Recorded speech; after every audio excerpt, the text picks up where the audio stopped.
Béliard. Et notre rendez-vous à la ferme, comme tous les matins, avec Fanny Agostini. Bonjour Fanny. Bonjour Mathieu. Alors, je vais rappeler que vous êtes installé en Auvergne, en Haute-Loire, à Boissey précisément. Et comme beaucoup de Français en zone rurale, le week-end a été consacré aux champignons, n'est-ce pas Fanny Agostini? Oui, il y en a tellement en ce moment. C'est vrai que c'est une très belle saison pour le coup. Vous revenez d'un week-end, pour être plus précis encore, de la fête du champignon à Saint-Bonnet-le-Froid. Et vous avez trouvé là-bas la solution pour rendre plus durable nos batteries en lithium. Vraiment, vous avez trouvé ça à la fête du champignon?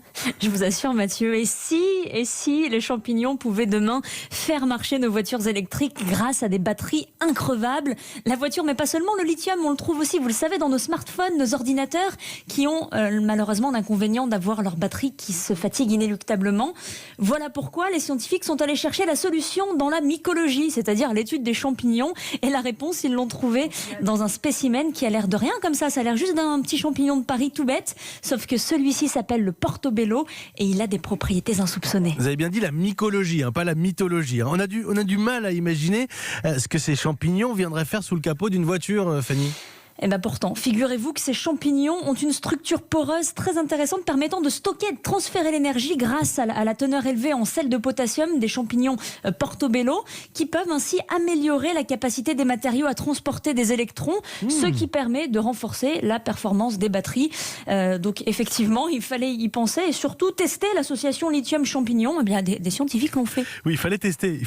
Il y a de plus un gros enjeu, on peut quand même le souligner, à trouver une solution pour rendre ces batteries, souvent critiquées, pour les rendre durables. Clairement, le lithium, on le sait, n'est pas inépuisable et son extraction et la difficulté de son recyclage sont aussi un problème, ont des conséquences désastreuses sur l'environnement.